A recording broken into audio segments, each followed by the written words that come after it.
Right, all right, all All right. right, friend. Hello, friend. Hello, friend. Are you going to paint for me today? I'm going to paint you some happy trees today, friend. Happy trees. Some very I happy love trees. We happy trees. might even make some happy accidents. You I never don't want know. to know about any accidents that you make. Hey, friend, what's up? You Hey, like bud. you like my do? I got a perm.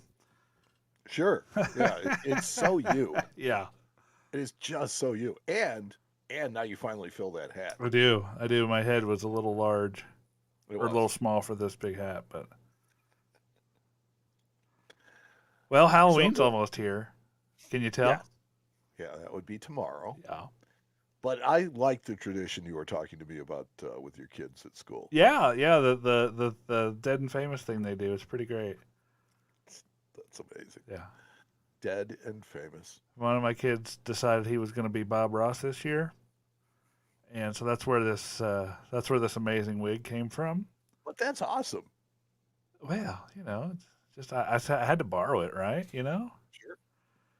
Eli, Sure. yes, I'm okay, thank you. I'm having a wonderful day here with you guys, teaching you the joys of painting. So yeah, Absolutely amazing. yes. Ah, well, let's let everybody trickle in. How have you been? Hey, did you get any of your coins in the mail of your Morgans? I did. And are we I have gonna? yet to open the I have yet to open the boxes. Oh yeah, Mostly not for the value of the content that it could right. provide, but because they might be more valuable in a sealed box Um, for an early release label. it's entirely possible, but we'll see, friend. Look, they're a disappointment. There's no question about Can those you coins are imagine? a disappointment. Can you imagine all the people that paid $300 and $400 on the pre-sales right after they released them? Oh man, Hmm. can you imagine all those coins that are getting returned to people right now? Yeah, I would hope that anybody who bought a pre-sale had at least some sort of return policy I would hope so. because the drop in the market for these once people saw them Yeah. was it can only be I mean, I don't even know if I'd call it a precipitous drop. I would call it a plunge. I don't want to ruin anything you planned on talking about tonight, so Oh no, this doesn't I honestly it's like I don't even have a news story about them. really, they're the biggest thing going right now. How would we not They're cover them? really not, though. I mean, look, the sales were the big thing, right? Now they're starting to get delivered, and the only thing that is really news about it is that people are really disappointed. I'm disappointed in what the quality of the coins, or the fact Yeah, that they just throw them in a box and then ship them to your door and they get blown up no, everywhere. that's that one When you is shake a not really box and it's like rattling and chinging around. that is another poor choice of contractors that we have by the U.S. Mint. That's just that's par for the now that we're going to talk about in the news, Okay.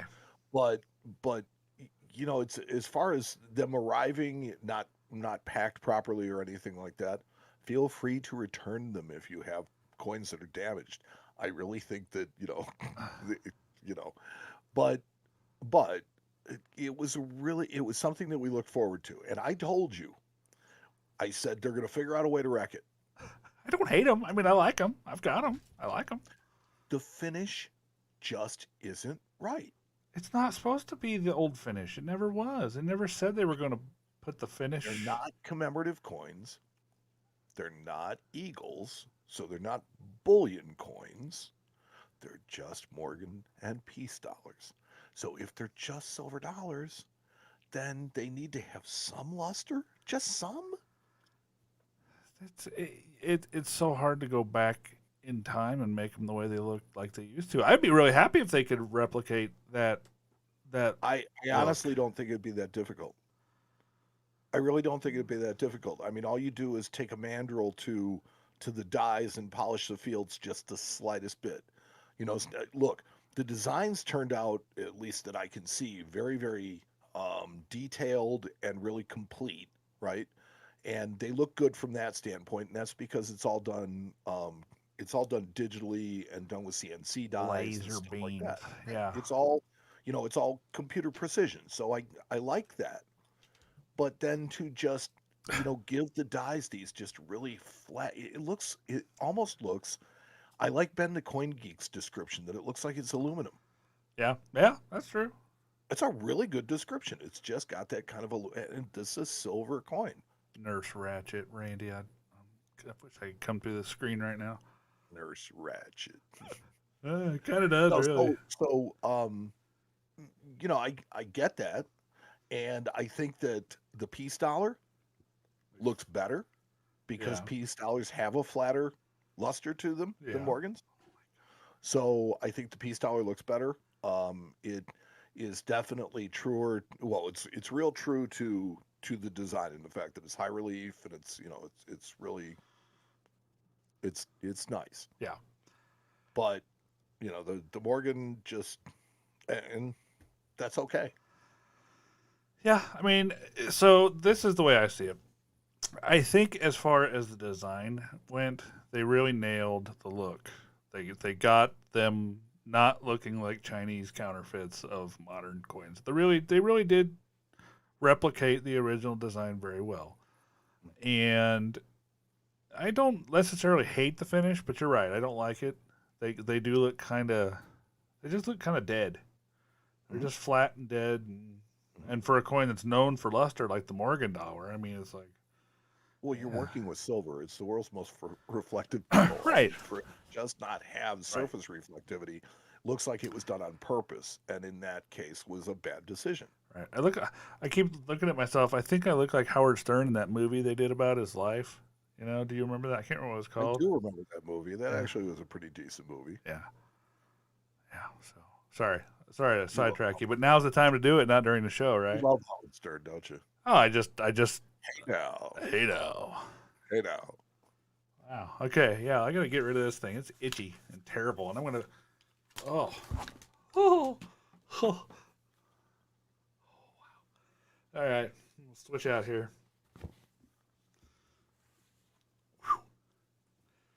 All right. I'm gonna be finding those hairs. Matt, Nice. I have these backwards, don't I? I do. Yeah. I'm gonna be finding those hairs in my office for like 2 years. I almost guarantee it. at least it didn't have glitter in it. Oh. Glitter never goes away. Are you a person that gives Christmas cards with glitter in them? No, Okay, good, because we would not be friends anymore if you did that.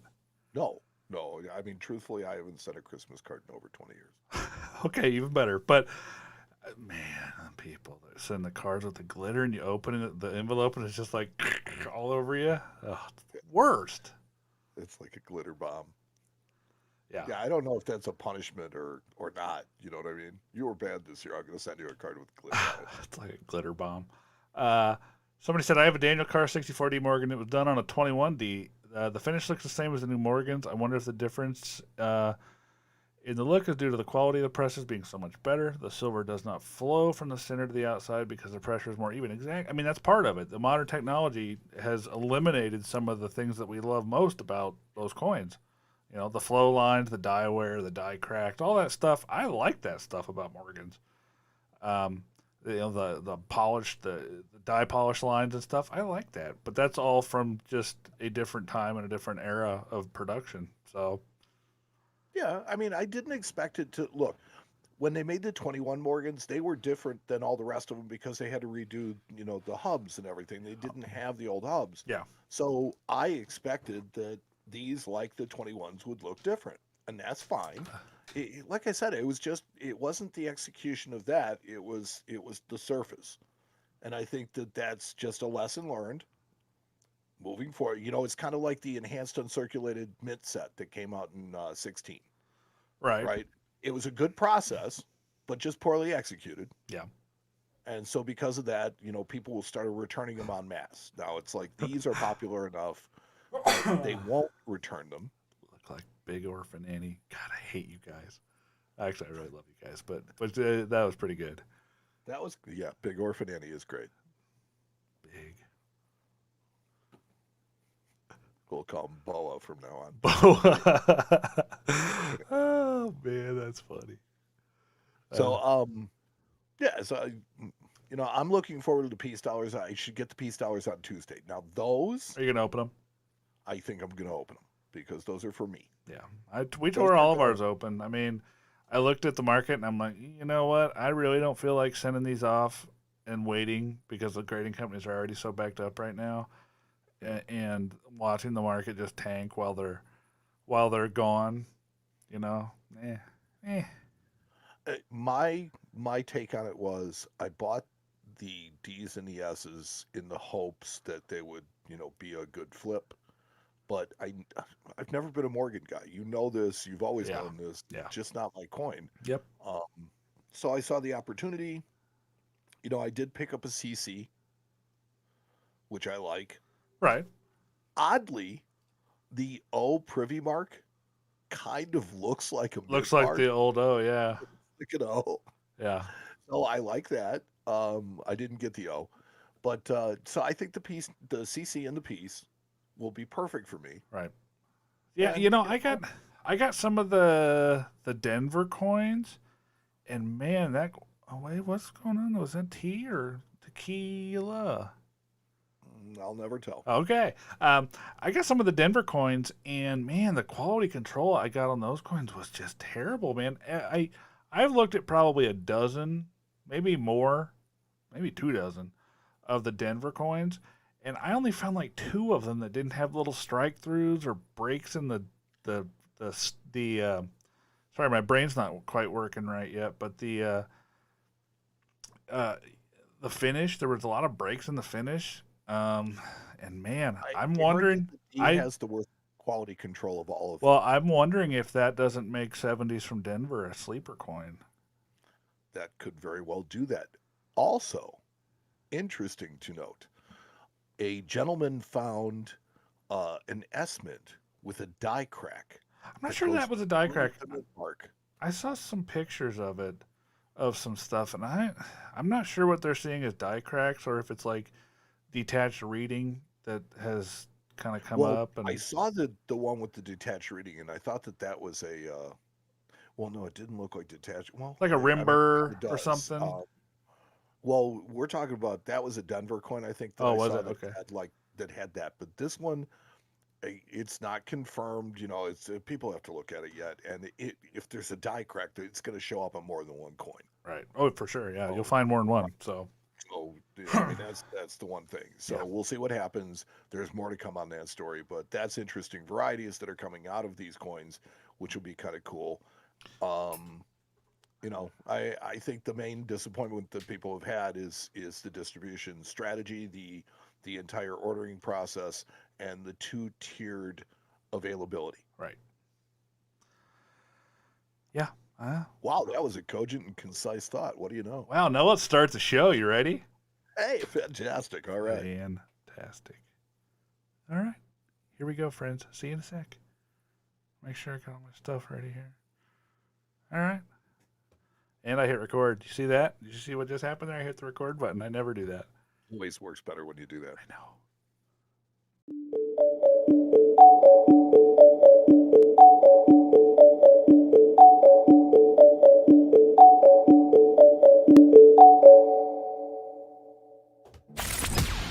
This is the Coin Show Podcast. The show about coins and coin collecting. And not just any show. This is the #1 coin collecting podcast. Going 10 years strong. Here's Matt Dinger and Mike Nodelman on the Coin Show Podcast. This is episode 195 of the Coin Show Podcast. I'm Mike. And I'm Matt. Good to see ya. Yeah, wow. Oh, that's insane. We say that every show. On this episode of the Coin Show Podcast. Oh, yeah, you're right. You're right. I do that. So on this episode of the Coin Show Podcast, we will, let's see, we are going to take some listener questions as always. We will do the real deal. And the real deal this week is going to be the 1901 S Barber Quarter. And we'll talk about a coming game. Friend, you're totally missing the best thing that we do. Yeah. We do our coolest things. as well as the coolest thing to walk into our shops this week. But first, as always, the news.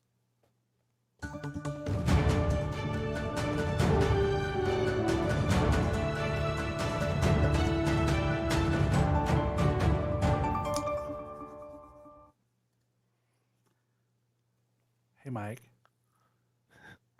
The news this week is brought to us by ambivalence. We don't care. We're ambivalent. I like that one. Oh, So the United States Mint has announced the appointment of Ventress Gibson as Deputy Director of the United States Mint. hold on. Ms. Gibson. Hold on. We got a Oh boy, catastrophe. technical difficulties. Yep, total catastrophe here. Please stand by. We are experiencing technical difficulties. Please. I need one of those things that this goes beep, that they put up. What's going on here? We need one of those frames that says technical difficulty has a test pattern. Oh. It has to have an Indian in the corner. Huh. As any good test pattern does. I'm working on it here. Uno momento, friends. See, this is the cool part because on the audio show, I get to cut all this part out. So yeah.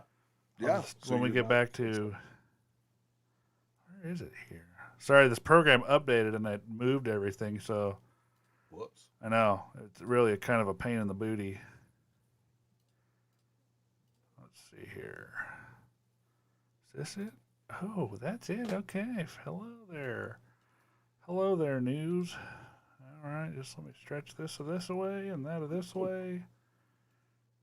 All right. There you go. Whenever you're ready, Mike, go ahead. Taffy, I don't like you. He just said, did you borrow technology from the U.S. Mint again? Potentially. It's possible. All right, buddy, let's go. All right, so let's try this again.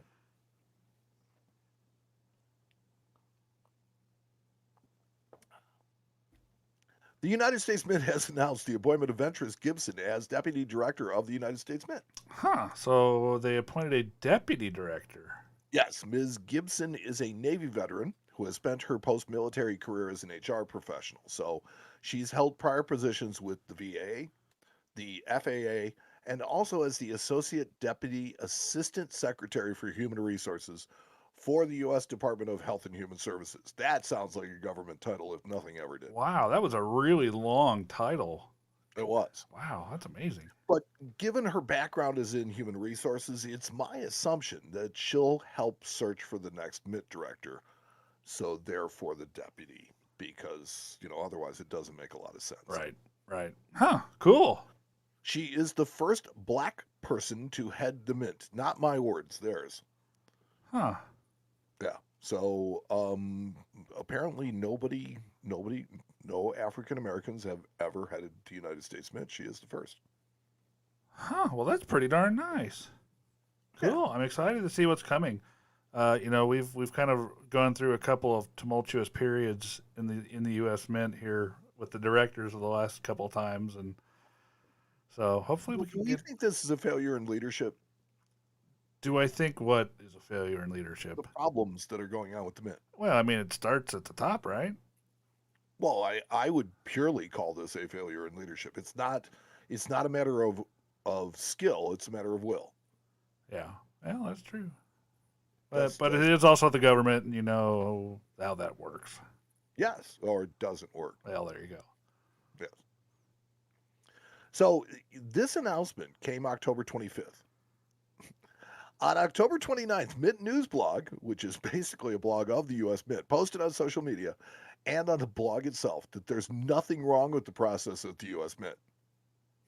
Well, maybe not the process itself. I'm sure they're able to make a lot of coins, but... Well, look, this brief message that they posted all over social media says that during the pandemic, not only did the U.S. Mint not lower production, but actually increased it. That the Mint's number one function is to create coinage for commerce, and that at that, they are excelling. Well, sure. Now, this would all be good and fair if this was in response to public outcry over coin shortages, but it's not. Yeah. The last line of the post states, although collectors have a lot to say about how they've been treated, the U.S. Mint exceeds its primary mission as the nation's coin manufacturer. Huh. Okay. Huh. So how do you take that one? How That does that make you feel? that kind of sounds like it's from our sponsor, the ambivalence.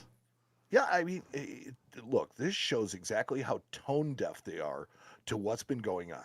Yeah. Like, And if you're making excuses saying that you're busy making coinage, we get it. But to say, hey, we're doing great here, regardless of what collectors are complaining about, is just disingenuous, and it shows that they still don't understand the basic issue. other than the biggest coin dealer in the world, for all intents and purposes.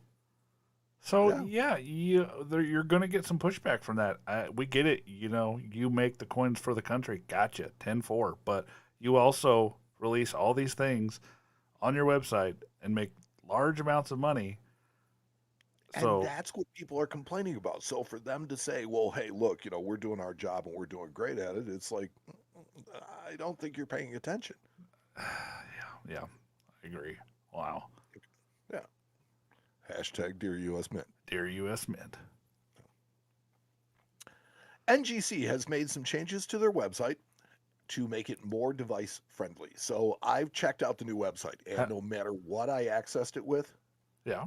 it worked like it was designed for that device, not just adapted to it. Cool. That's good because there are some really great resources out there on the internet, and it pains me sometimes when I try to access them on my phone and they're just terrible because I sit in front of a computer sometimes, most of the time, so I'm able to just pull them right up and access them. But if I'm out at a show or something and I need one of those resources, sometimes I get really sad and frustrated because they just don't work on my phone. I think it's really interesting that our hobby lags at so many things technology wise that it shows kind of who's pulling the switches and the levers because this has been an industry thing with internet sites and stuff like that for 6 or 7 years now. So for NGC to make a big announcement that hey, we made it to where it shows up, they Right. all should work like that, right? Yeah.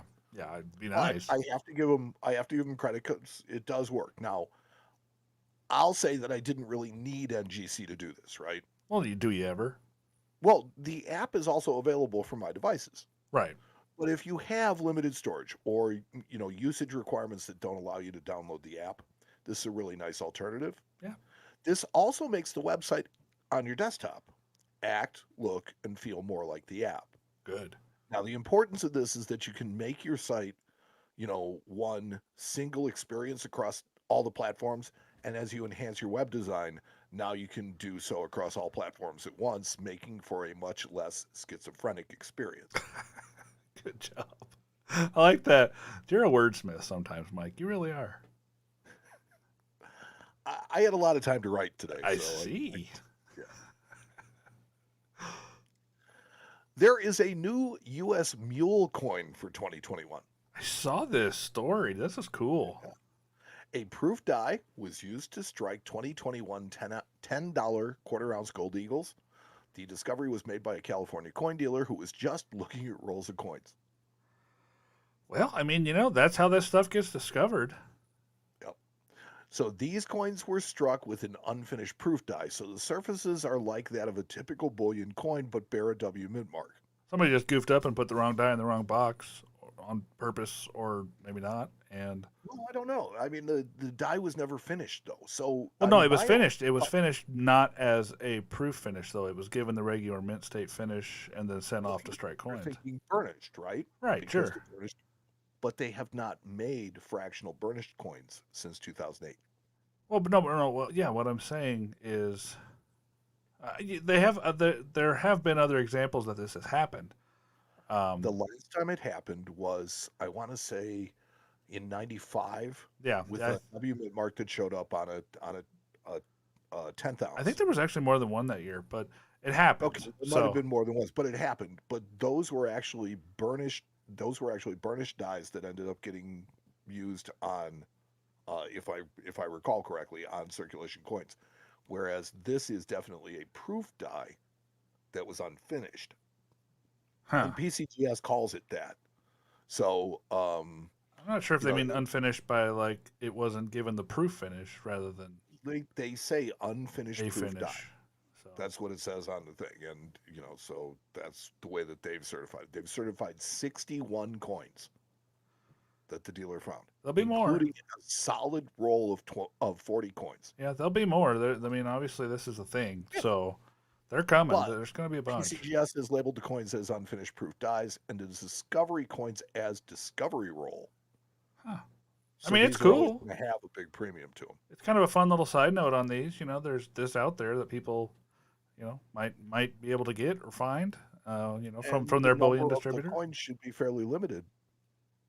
Possibly. You don't know. You never know until a few years later on this stuff, until it shakes out for a Well, while. think about it in terms of there's at least one die that they used, right? So you have Sure. to think about die life and how many. You know, I mean, that's I think what it comes down to is what the typical die life is going to be. And if they caught it, and yeah, so yeah. Maybe they never caught it. Yeah, well, I mean, it'll be interesting that's to your see. best case scenario. Yeah. Well, yeah. If you're the guy that found that roll, you're going to hope that there's not that many more that get found. So. Yeah. Well, like I said, he has the discovery coins, and he now has them certified as discovery coins. So, I mean, the article says that he was hoping to pay for his kid's college education on it, and he may very well do that. Good for him. Good for him. Yeah. Heck yeah. Way to pay attention. Absolutely. It was the funny thing is it was a dealer doing one thing that dealers never have time is just Looking sitting at around coins, looking yeah. at coins, right? The American Numismatic Association has invited Money Talk speakers for the 2022 National Money Show in Colorado Springs. Cool. So those interested in making a Money Talks presentation should submit an online proposal through the ANA website no later than December 7th for the show in March. You going to do that, Mike? No. I had to ask. I've definitely got enough on my plate right now. I had to ask. Yeah. You? No, heck no. I don't have time for that. I wish I did. Let's see. Those interested in making, we covered that. Let's see. Money Talks presentations should be accompanied by digital images. Contact Sam Gelberd, the ANA's numismatic educator, too. Ooh. The numismatic educator at 719-482-9846 for additional information. Proposals can be submitted online or emailed to sgelberd@money.org. Numismagic. Yeah, it was magic. That was good. Magic. I like that. PCGS has partnered with the Central States Numismatic Society for the 2022 CSNS show. One of my favorites. Like that show a lot. Oh, we love that show. It's local. Mostly because I get to hang out with you. So. Oh, absolutely. It makes the whole time just great. And then we get to have fun. Yes. This type of partnership will likely help to create a bigger and better show for this year. So I think, many organizations were really hurt last year by the pandemic. I'd expect to see lots of companies linking up to kind of create these bigger, better venues, particularly this year and possibly going forward. Yeah. I mean, this whole pandemic changed everything. So it changed the way business is done. It changed the way shows are done. It's going to change the way that shows are done in the future. So we'll see. Hopefully some good comes out of this. Well, this is the first time the PCGS has partnered with a show that wasn't run by Collectors Universe. Right. Yeah. So it's the first time ever. So, and there will be a PNG day. Cool. Love that. So, if I recall correctly, the article about the PNG day said that you can either get an invitation to it from your PNG dealer, or you can go to the PNG website and you can sign up to get an invitation. So you get an opportunity to go for free. Yeah. Oh, and they're always fun. I always have a good time. So. In WorldCoin news, our nation's hat released a circulating commemorative 10-cent coin to mark the 100th anniversary of the schooner Blue Nose. Nice. A famous Nova Scotian racing vessel, which sailed from 1921 until her demise in 1946. Well, that's cool. I mean, schooners aren't my thing, but not a bad looking coin. Yeah, it's one of those that the coin has been like this for our entire lifetime, right? And it's just the boat that has been on there. They're kind of so it's a really Canadian symbol, and particularly Nova Scotian, and they used to refer to Nova Scotians as Blue Noses. Oh, see. How do you know all this Canadian history, Mike? Well, it's just reading. Oh, there you So go. the coins will be issued in 2.5 flavors. Now that's flavors with a U. The Canadian One way, will right? be, yeah, one will be the circulating coin and be double dated as 1921, 2021, and it looks pretty much like the regular coin. Right. The Similar. other will be issued with a largely artistic design, both in a colorized version and a non-colorized version. So that's your 2.5 flavors. There's also a 3 coin set available that has all 3 of them in it. Now, I really like the design with the color on it, with the paint, Sure. because I mean it's the ocean and it just looks nice. Right. Who doesn't like the ocean? If you don't like the ocean, you're weird. Unless you have relatives that drowned. Well, sorry. My fault. Vatican City is issuing new silver proof and colorized coins to mark the 700th anniversary of the death of Dante Alighieri. Now, here's a country that doesn't need any coinage for commerce whatsoever. And It's they, the smallest country in the world. yeah, and they make lots of coinage. Mhm. So, it's just rather interesting. I'll bet you they don't have any problems with their website. No, I bet they don't either. That Pope's IT department is rocking. Oh, dude, that's the response time there is awesome. So, rectangular sterling silver proof coins with a colorized image of Dante on one side and the crossed keys emblem of Pope Francis and a 25 euro denomination, as well as a 2 euro coin issued in both uncirculated and proof in some fairly limited numbers. So this is going to be not only, there's a couple of interesting coins to it, but not too many of them. Yeah, and it's actually interesting that, I mean, the mintage on that 25 euro piece is only 1,300. So, Well, it's a rectangular coin. That's kind of the, yeah. but Huh. then again, it's not for commerce, so Bet the TV guys are going to love those. rare. Rare. This year's version of the UK Snowman 50p coin is now available or will soon be available. The article really isn't all that clear about it. This marks the 4th design in the series. Now, these coins will be available in both colorized, with a U, versions and brilliant versions. 300 gold coins, 7,000 silver coins, which are the brilliant coins, and 10,000 colorized clad coins. So, due to the low mintage numbers, these coins always sell out quickly. I received one last year. They truly are. They're beautiful. They're really cool coins. Yeah, I mean, it's a fun topic, and not necessarily something I'm going to go out and buy, but it's interesting. It's definitely something different to have on a coin. So, cool. Just different. A Michigan woman made a discovery that was truly the bomb. I Wow. couldn't help myself. But this one is an interesting story. It appears that a couple of women were doing a wellness check on an aunt that suffers from dementia. And in one of their closets, they discovered what appeared to be an unexploded shell from a very large weapon. All right. So they contacted the police, who called in the bomb squad, who took the ordnance to a safe location and x-rayed it, and the x-ray told the story. Wow. So this was a bank that was shaped like an artillery shell. Oh, wow.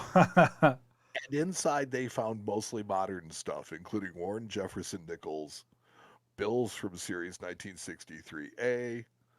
There was even a statehood quarter among the cash, so likely the aunt knew about it and had been in it recently. Wow, that's funny.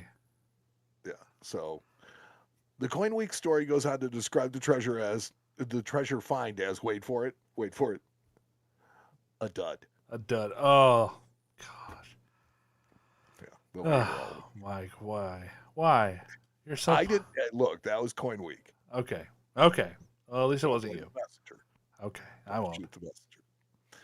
And finally, in the news, friend of the Coin Show podcast, Jack D. Young, Yep. is starting a new series of articles in Coin Week. And if you get a chance, you should definitely give them a read. Yeah, I Now, say. this series will review specific counterfeits that have been authenticated by third-party graders and why the items are fake. Right. And unlike some of his past articles, these are much more concise and will always feature comparison images to genuine examples to illustrate the problems that he's found. Yeah. Well, I mean, the problem with this coin is that it's just an old struck counterfeit. I mean, that's kind of an interesting, interesting thing about this coin. Yeah. So the first installment features an 1882 one shilling coin and points out design flaws on both obverse and reverse dies. And, I mean, my thought on this is that people that do this kind of work are like the angels of numismatics. They really are. They're educating people for the sheer benefit of letting us all know that even the experts get it wrong on occasion. Yep. And that's the thing. This counterfeit coin was certified in a PCGS holder, so it was passed muster. So somebody just wasn't paying attention. It happens.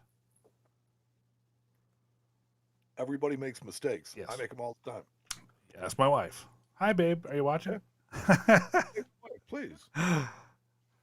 But yeah. Well, that's the news. And the news tonight was brought to us by Ambivalence. We don't care. We're ambivalent. You're listening to the Coin Show Podcast with Matt Dinger and Mike Nodelman.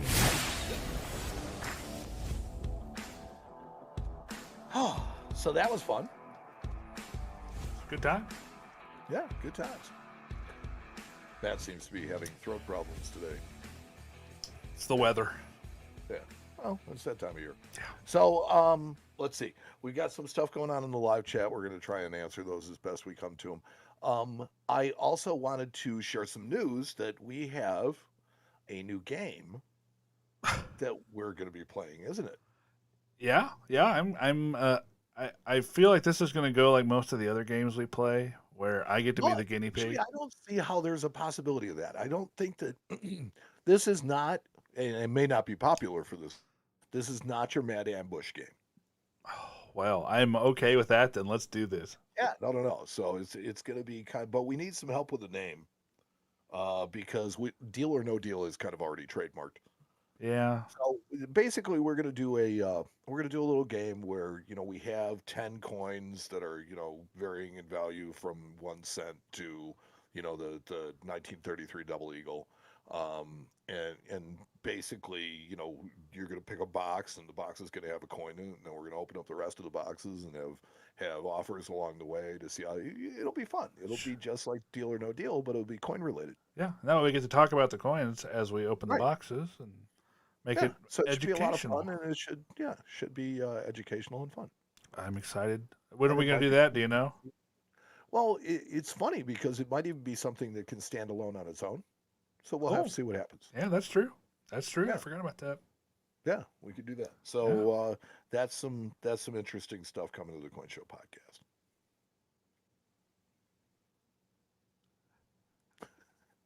Thank you. Thank you.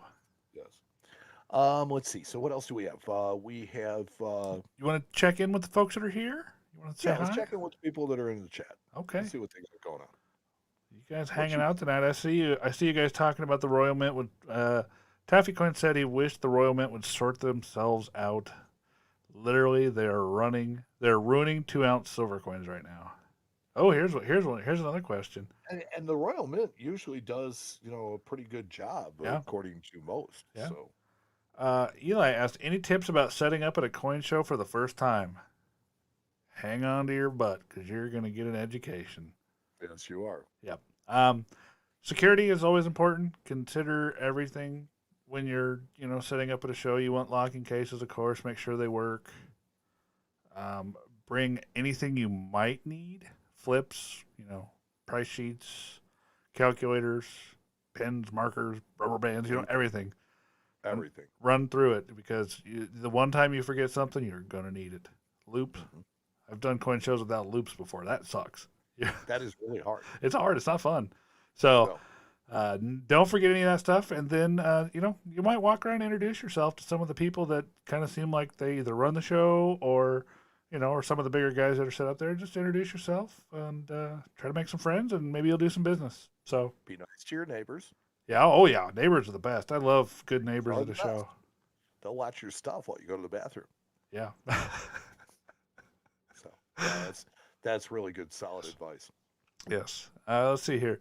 Henry Nelson, this is probably a dumb question. No such thing. But it occurred to me for the first time while looking at the O Privy Mark Morgan. Why was the mint mark for New Orleans O instead of N? Good question. I don't know. I don't know why they I have picked no O. idea. It's odd that they went with a 2-letter mint mark for Carson City, Yeah, they could have but done they went NO. with a 1-letter mint mark for New Orleans. Yeah, they could have done NO for New Orleans. That would have been interesting. Yeah, there is no rhyme or reason to it. It doesn't make sense. Yeah. We had an email from a listener named Jay Serena, Okay.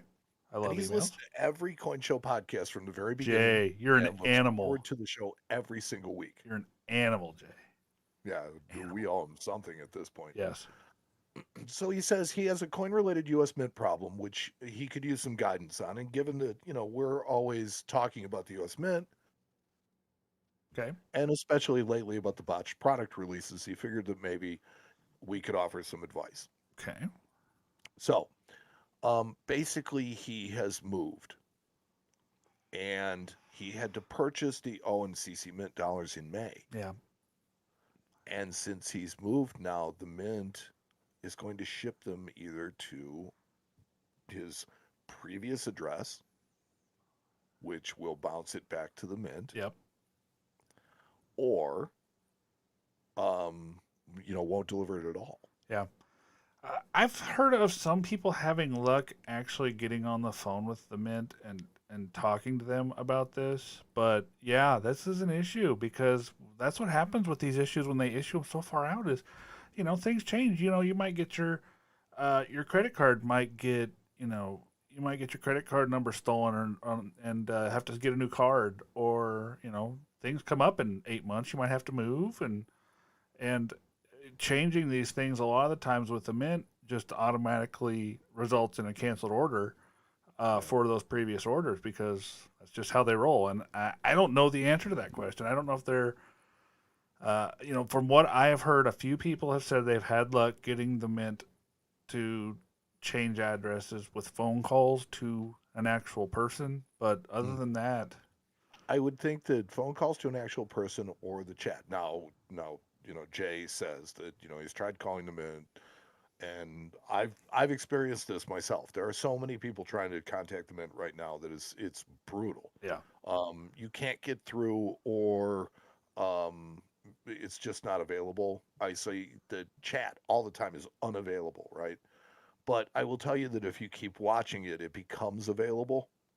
So you're going to have to do that. You need to speak to somebody because, and here's the biggest problem, is that your case, although created by the Mint and a definite problem, also kind of smacks of what a fraudster would do right. To in try to get, saying that, I moved. Can you send them to this? So I mean, they're set up to kind of wall that stuff away. yeah, And the only way that you're going to get anything done is to literally talk to somebody.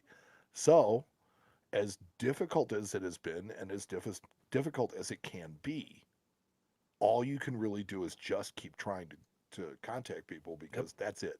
Yep. That's your only hope. I agree. And it stinks. I understand why they do it, but I don't. I think it sucks. Just personally. Well, again, this is something that was created by the Mint, Right. because they decided that they had such a problem with them. Although, if I remember correctly, they have always said they were going to ship them in October. Oh yeah, yeah. No, it was always a thing that you were going to order them now, and you're going to get them towards the end of the year. Everybody understood that, but again, things happen. Yeah. Somebody can steal And your card, this and is an example of something that's legitimate. People move. yeah, yeah. I They mean, change addresses for all kinds of reasons. They get transferred. They have to, all kinds of stuff. Yeah. It's not their fault that the Mint decided to issue the coins 6 months after the order. yeah. The best, like we said, the best thing to do is just get on the horn with them and see what you can figure out. So. Yeah. And I mean, you try odd hours, because the chat line is 24/7. It's true. Try 2:00 in the morning on a Sunday. Yeah, I'm not sure that would be. I'm not sure that would be the best idea either. So. Well, no, I will tell you that I truly think that the chat is bot assisted, right? That Yeah. it's not really a live person most of the time, but if you if you phrase it the right way and you keep talking, that you eventually do get to somebody. Jay had said that he actually talked to somebody. They said that they'd have a supervisor call him back, in 48 hours, and he's never heard back from him. Which that I understand.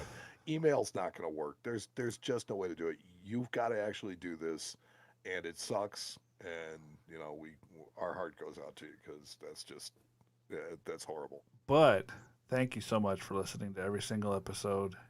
You're an animal. Sorry, I had to close it with that. So, Carl says, "Call your game Numa's Mystery Box." I kind of like that.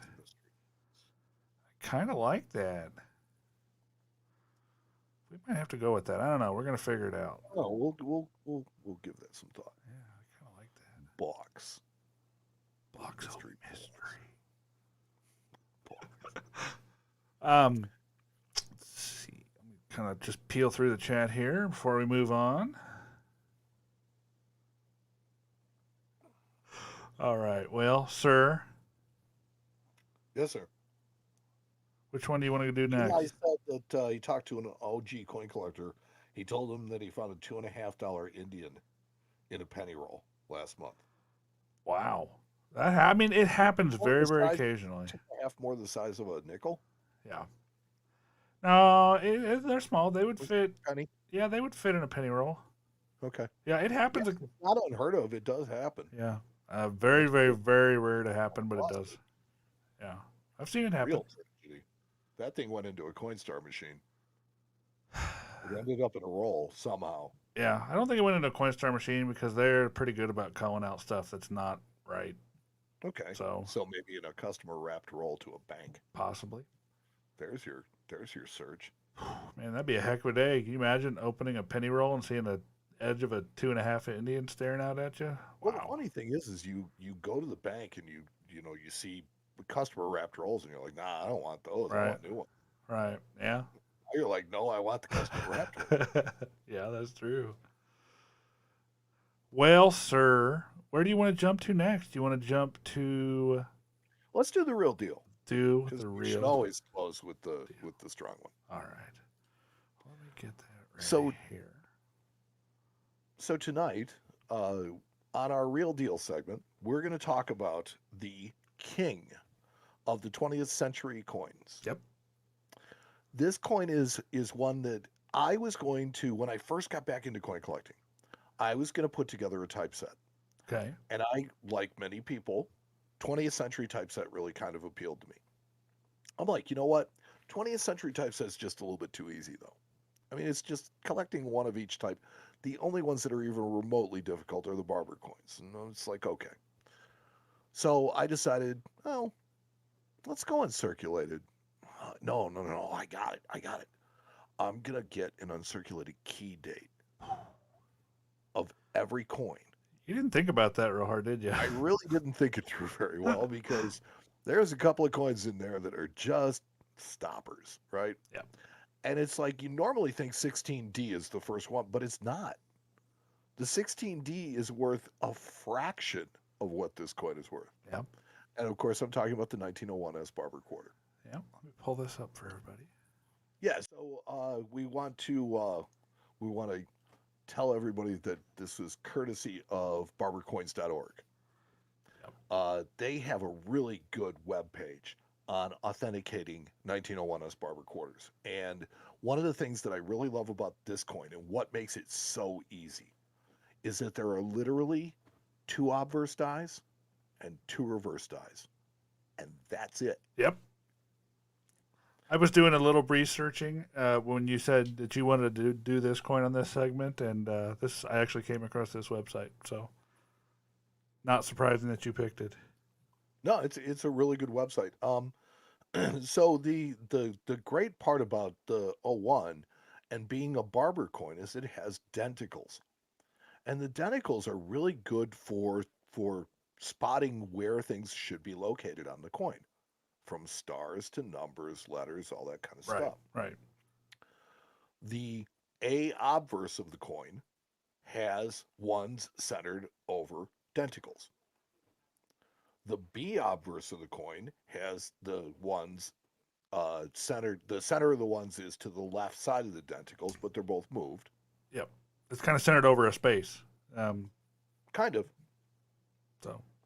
And the reverses, you judge them by the mint mark position versus the R and the D and the angle at which the S is there.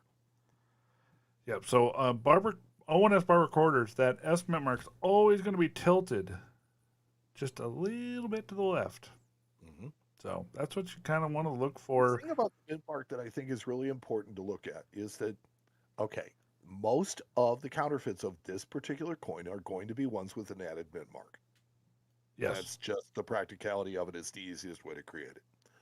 So the mint mark should match the state of wear of the rest of the coin. The devices of the coin, the lettering, particularly the words $quarter and the eagle's tail feathers, should be of virtually the same wear as the S mint mark. Yep.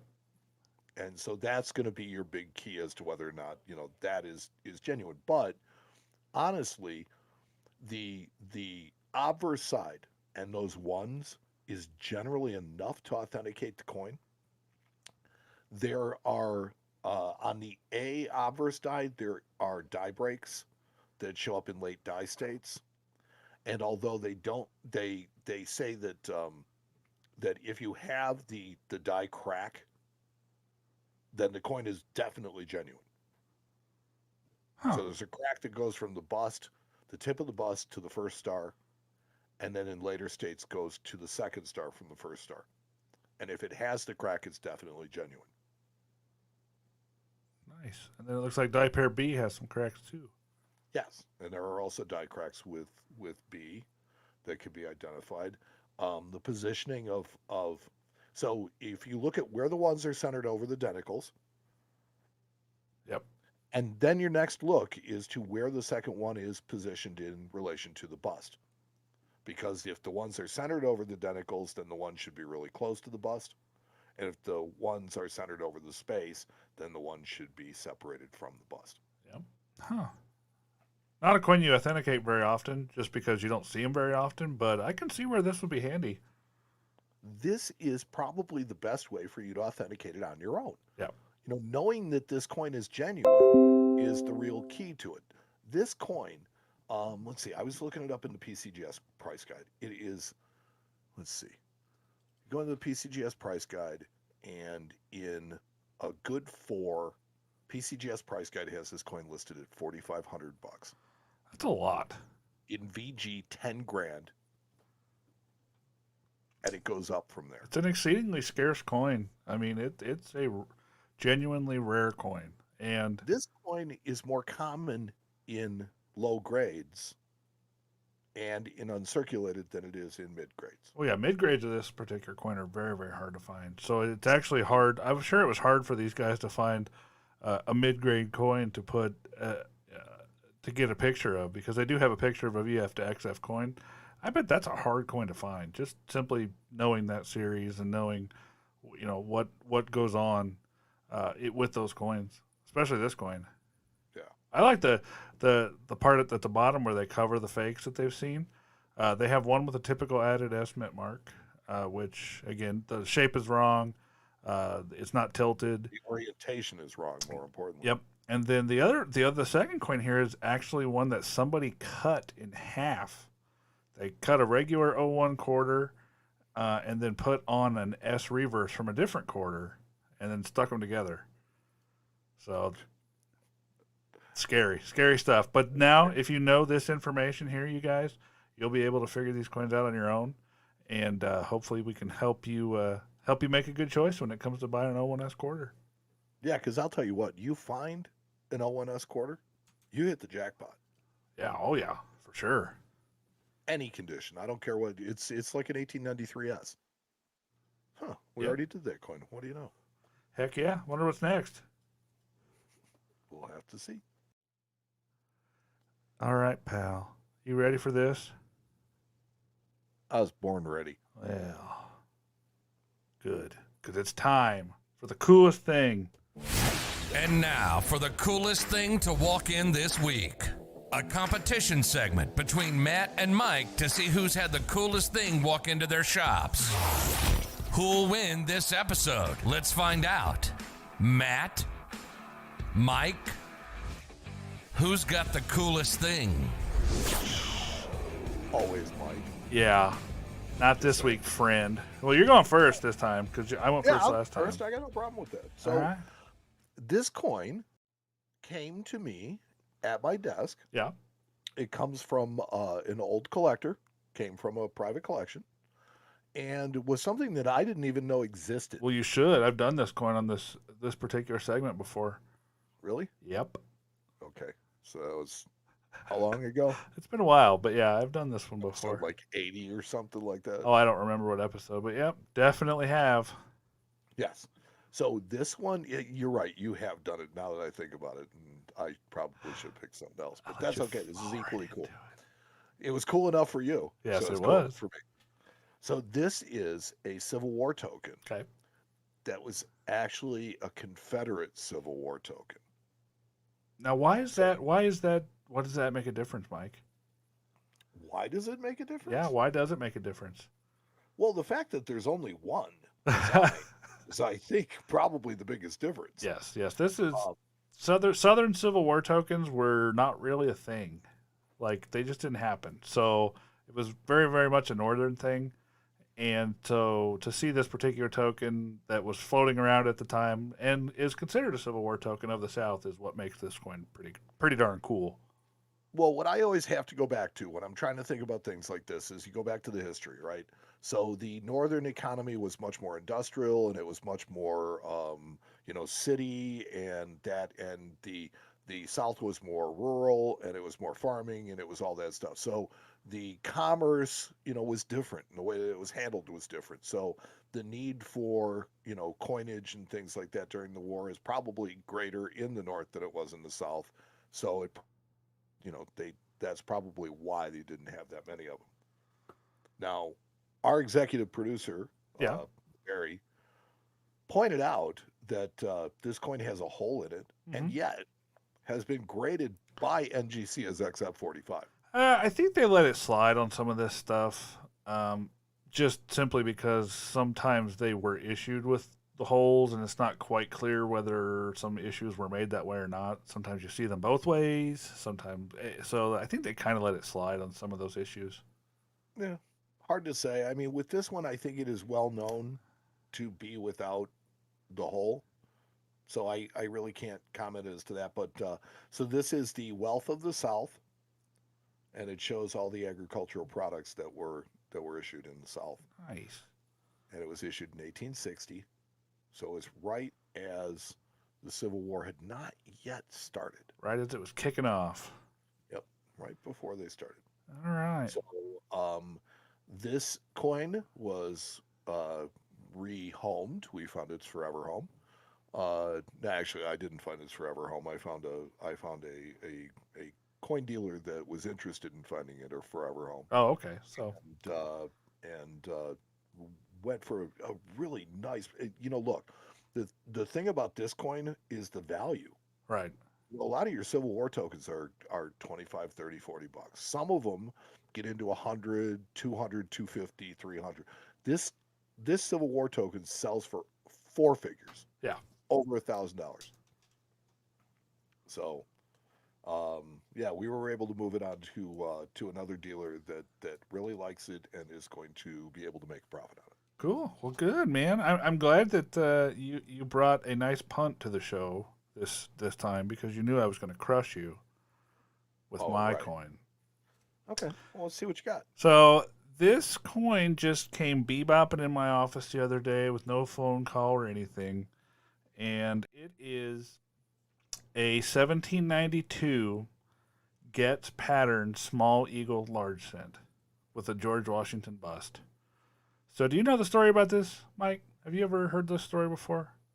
Actually, this one is one that I'm really not familiar with. But 1792 is the very beginnings of the U.S. Mint. Yes. So Getz was a guy who made tokens in that period, and he wanted the job of mint director. So he made some prototype coins, large cents, and for basically the purpose of lobbying to get the job as the mint director. So he made this particular coin.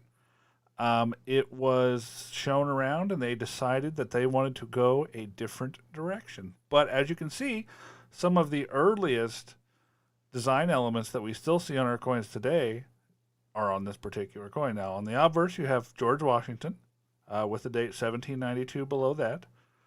And then on the reverse, you have what I consider to be kind of your typical heraldic eagle. You have an eagle with stars and a shield in front of it with the oak leaves in one, or not the oak leaves, I'm sorry, the olive branch in one talon and the arrows in the other. So something that went on to become a design that we saw quite often.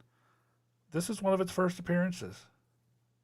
So very rare coin. And the stars within the eagle, so it almost looks like this is the precursor to the heraldic eagle reverse on the silver coins. Yeah. So today there's about between 20 and 30 of these pieces known to exist, and this is one of them. The highest grade example in MS63, in MS64 is in a private collection, and MS63 sold for a few years ago for $207,000. Holy crap! Yeah. So yes, this one features George Washington on the front. It says G. Washington, President. He eschewed that idea. He didn't think that he belonged on coinage and that our president should be adorning the coinage, which was the tradition of most countries at the time. Right. So that's it. That's what walked in. I thought it was really, really cool. I never get ready for this when people walk in, and this guy literally pulled it out of his shirt pocket and handed it to me and said, "Here, you want to make an offer on this?" Sure. So it never ceases to amaze me that this stuff just climbs out of the woodwork and it just appears. It just shows there. up. It is. It's amazing. I know, and it's like it's what prompted my smart aleck reply to everybody when well, it's got to be somewhere. I'm like, everything is somewhere, right? That's what prompted it, is because everything is somewhere, and some of this really rare stuff just comes out of these smaller towns and other places because that's where it's been. It was a really hard choice for me because I actually rehomed a very, very, very nice coin as well this week. Last week. We sold a 16D Mercury dime in MS65 full bands to a customer. I remember seeing that one. So it was kind of hard for me to decide which coin I wanted to bring. But since that one's still at my office, I figured let's just go with that guy. Well, here's where you're going to find out. Because if you don't win this week, then you should have gone with the 16D. That's true. But you know what? If I can't win bringing a 1792 pattern large cent, then I'm just going to quit. I just give up and I'll retire from the show. No, you can't quit. And that'll be it. So you guys better vote for me. You can't quit. Just saying. Don't. All right, friend. Can you believe it? All right. So that's 195 of these things in the books. That's like, you figure every show is 45 minutes long. That's like 150 hours of coin content for you guys.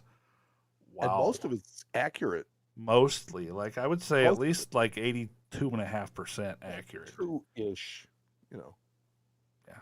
True-ish. So. Thank you guys for hanging out with us tonight, the guys that are here in the chat. Thank you guys if you're not ingesting the show that way. If you're listening to it on your headphones right now, I see you. I hear you. I see your guys' downloads. I know you're out there, so thank you for listening. And if you're on your way to work, have a great day today. Yeah, because Mike said so. That's why. That's right. So let's see. So we've got the new game coming. We have the release of the peace dollars coming. So they should be delivered next week. You're gonna make a video. You're making a video, right? Okay. Yeah. You're making a video about these? Yes, I'll make a video for the peace dollars. Like I said, I'm keeping those, so there seems to be no real reason to not open them. Right. I can't enjoy them from inside the box. There you go. That's right. Those are for me. Yeah. I said from word go.